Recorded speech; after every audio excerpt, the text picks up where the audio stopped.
Well, hi there, food friends. It's Kevin, And I'm Ralph behind the camera. and welcome to Cavalcade at Home. And we're at home today, and as a matter of fact, it's Christmas Eve. And so I'm trying to get some things prepared for dinner tomorrow in advance. You know what we're having for dinner Christmas Day, Ralph? Turkey? Turkey and all the trimmings. I was going to say goose. So we're going to have turkey because we had a Polish Thanksgiving. We didn't have turkey for Thanksgiving. We had stuffed cabbage and meatballs and pierogi. But so for Christmas, we're going to have a turkey dinner. And I'm doing as much ahead as I can. Those of you who watch the channel know I make the turkey ahead of time. The turkey was already cooked a couple weeks ago. Cooked, sliced, brothed, frozen, put in the freezer. I pulled it out to put it in the fridge, so tomorrow I'll just need to warm it through. And another thing that we're going to have this year is homemade cranberry sauce. Wow. How about that? That sounds awesome. And so this is another great thing to make ahead, then you don't have to worry about it the day of. So let me show you what I got here, and I rinsed them. There's 6 cups of fresh cranberries. Okay. Now, a nice thing about cranberries is that you can also freeze them. They freeze beautifully. You can use either fresh or frozen ones if you have yours in the freezer. I thought you were going to say the nice thing about cranberries is they're loaded with vitamin C. Well, they are loaded with vitamin C. So they're and healthy. other good things. And look at the size of this orange. Wow. Isn't that big? This is what they had at our local market here. But we like orange with cranberry. It's a nice combination. Nice compliment. You don't like orange and cranberry, or you got a thing against orange? Beat it. Exactly. And don't use it, okay? Just omit, all right? But what I'm going to do, Ralph, is I'm going to do 2 things. One, I'm going to zest this orange, okay? Okay. So, and I'm going to juice this orange also, but you want to do the zesting first. So explain to our maybe new to food friends what zesting is. So zesting is taking off the absolute outer layer of the skin, because that is where all the intense orange flavor is, because that's where the oils are. And so you want to, if you really want orange flavor in something you're baking, or something, in this case we're actually cooking, you want to use the orange zest. And what's that tool you're using? This is a microplane. From your wood shop? Actually, that's where this tool began, as a woodworker's tool. And then cooks discovered that it was great for fine grating of, by the way, zesting is the same for a lemon or a lime. Also good for grating garlic, this tool, or fine grating an onion or something like that. I wonder what people used before that tool. Well, before that, you could just use a sharp knife and skin it? No, here, let's see what I've got. I don't know if I have a fine grater. Oh, a grater, yeah. I don't have one, but a grater, yeah. Like you would use for cheese, but with the finer yes. side of it. Okay. And if that's what you have, you can use it. Now, everyone has one of these microplanes. I do a lot of this, so it was worth the investment in getting it. But if you don't have one, don't worry about it. So the zest of one gigantic orange. Yes, and this is, like I said, this is a big orange, and I think I've got enough. All right. But now that I've got the zest, I'll put it here in the bowl. I'm going to cut this orange in half, and we're going to juice it. I don't know. This is a navel orange. I don't know how much juice I'm going to get out of it, but I will put the juice inside. Here, Ralph, let me do it this way. Sorry. This is just a reamer. Yes, if I was at the Cavalcade, I have how many juicers there? Dozens and dozens. But this is what I have at home. So this is a navel as opposed to an Army or an Air Force orange? Uh-huh. And anyways, we've just got... Is it seedless? It is seedless. It's not pulpless, though. But, so... Did you say hopeless or pulpless? Pulpless. Oh. Hopefully the cranberry sauce isn't hopeless, but we're going to... No, it's going to be good. You know, I think cranberries are kind of having a moment, as they say, because there's a lot of stuff going on with cranberries I've noticed at stores recently. Have you? Yes. Like yogurt Cranberry flavored stuff. Yogurt-covered cranberries and just cranberry things. And you just recently made a Cavalcade episode with a cranberry cobbler. Cobbler, yeah. Yes, and we loved it. Did I save you a piece of that? You did, thank you. That was so good. And we love cranberry. I think, sometimes maybe the cranberry crop is really good. And so if they have a bumper crop of cranberries.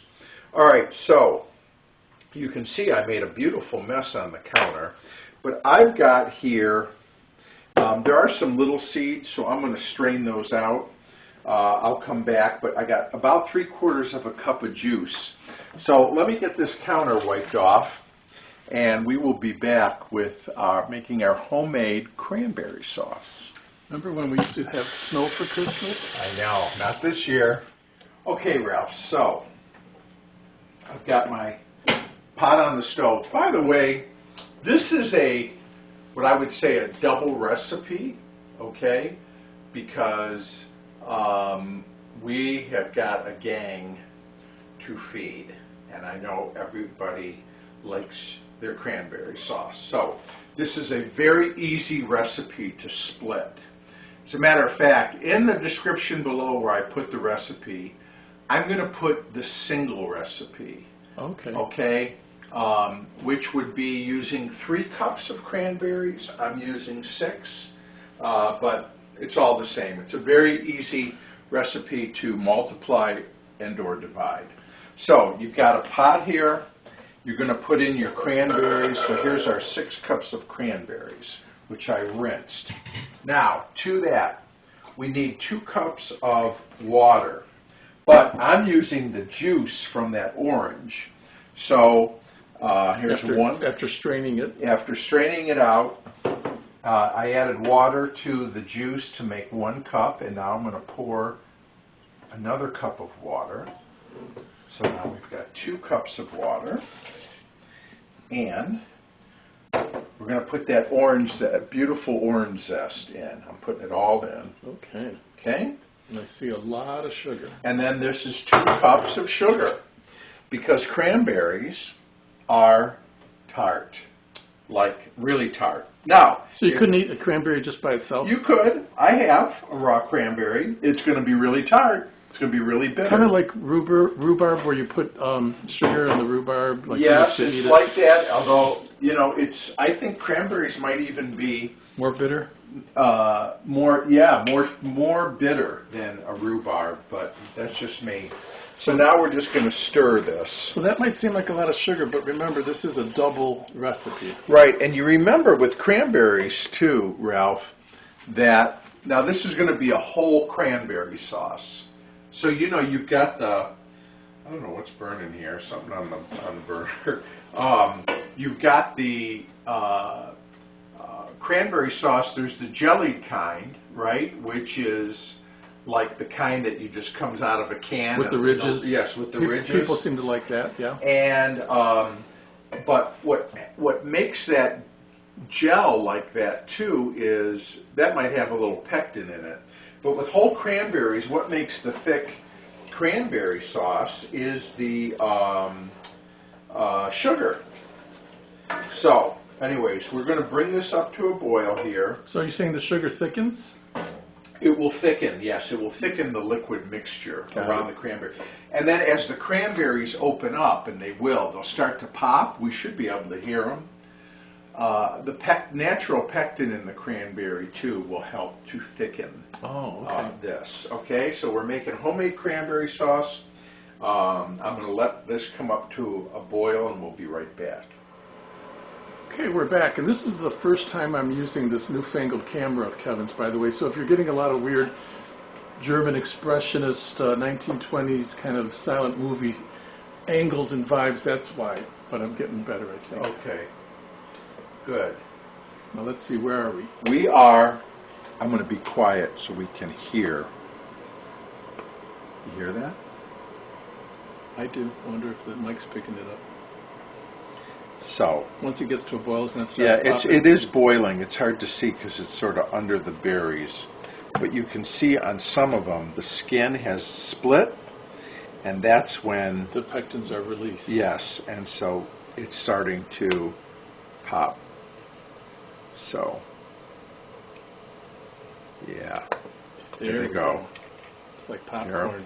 Yep. You know, popcorn starts at 1, 2, and then pretty soon it's pop, pop, pop, pop, pop.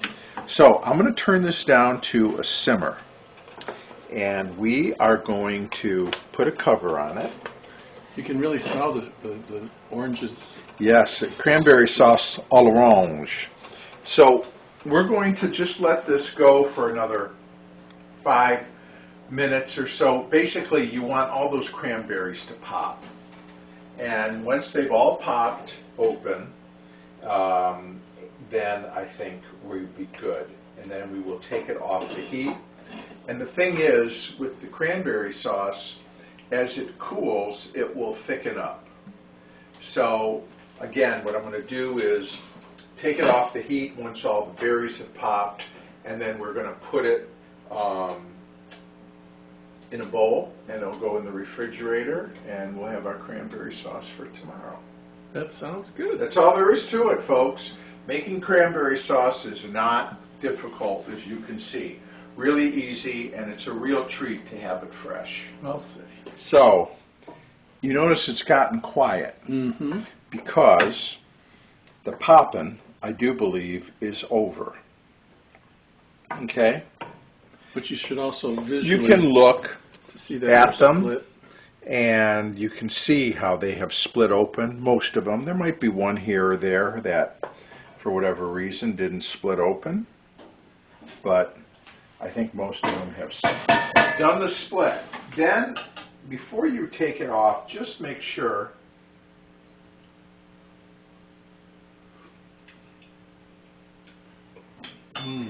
getting the orange.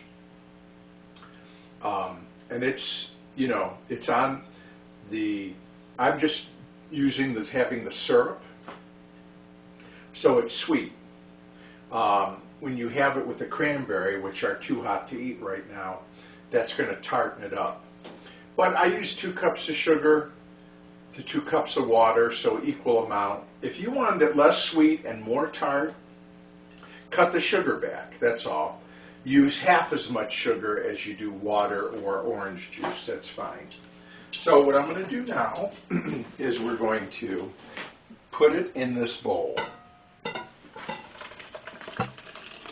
Okay, and I'm going to let it hang out and cool off before I even put it in the refrigerator. Is it going to turn into like a gel? Yes, it will. It'll thicken. So, it's not ever really a good idea to put something this hot into the refrigerator because it raises the temperature inside of the fridge. It's so hot. So let it cool down to room temperature and then move it over to the fridge. Okay? Got it. So, well, hi, Ralph. Hi, Kevin. So, this has been our cranberry sauce. It has been in the fridge overnight since I made it, and you can see it's thickened up nicely. And I don't know why I put it in such a big bowl, but anyways. I wanted to mention that it looks, and I'm sure it tastes delicious, but if anybody out there watching thinks about, likes to add things, like I always get maybe too creative with some of the things that I make, but like maybe ginger would go good in would be there, nice, or dried cherries or raisins or mulberries, anything that you want to get creative with within reason.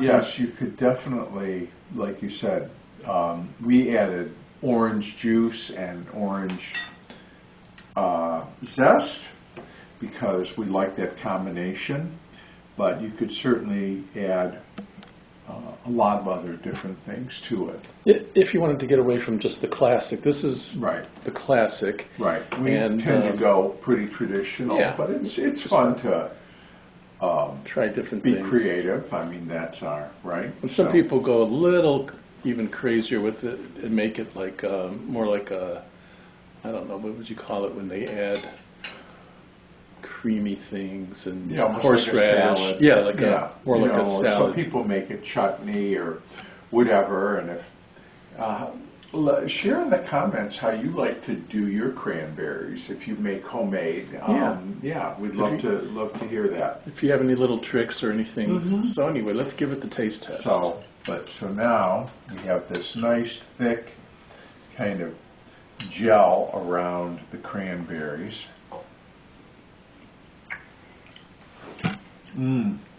Oh, when you just tasted the syrup, like I did yesterday, the syrup was very sweet. But now, when you eat it with those tart berries, it's a nice balance. I love it. And we eat cranberry sauce with turkey because it's a nice complement. Right. To the poultry. All right. Don't you think the cameraman should get Yes, a and taste? I left a spoon just for the cameraman. Here we go. Wow. What do you think? First thing that hits me is the citrus in a good way. The orange, and then, the orange, and then the flavor of the cranberries, which is almost like a sour cherry. It's but the sugar really balances, but it's not too sweet. Yeah. So the citrus, the sugar, and the cranberries really make a good. They do some kind of alchemy, some good chemistry that makes it super delicious. So we will have this with our Christmas dinner. Merry Christmas, by the way, Mr. Van Ralph. Thank you. And our friends won't see this till after Christmas, but the cooking part for me is the easy part. Now I got to get the house ready. Yes. Plus, people who watch this video throughout the year can prepare this for other meals, of course, and maybe next Thanksgiving and things or whatever. like that. I mean, we Easter ham. Yes. There's no reason why you only have to have cranberries when you have a turkey dinner. And by the way, it's not uncommon for us to have a turkey dinner in the summer because We loves our turkey. we loves our turkey. But yeah, that's delicious, Kevin. You did a good job with the classic cranberry sauce. And, like I said, couldn't be easier. So, anyways, the website is Cavalcadeoffood.com. And please like, share, and subscribe, which really helps us out if you subscribe to the channel, if you like what we do around here at Cavalcade of Food. We ask that you spread the word and get your food on with us. And so we'll be back in the studio soon, but today we're in the thick of the holidays and sharing it with family and friends. I'm at home today, so we hope you enjoyed the raspberry dressing. Wasn't that from Mr. Magoo's Christmas? Mr. Magoo, yes, a classic. So thanks for working the camera, Ralph, and we'll say welcome. Thank you to our food friends and wishing everybody a beautiful holiday season and a very happy new year. Very prosperous, healthy, happy, and sane 2024. Amen. Okay, take care, everybody. Bye. Bye.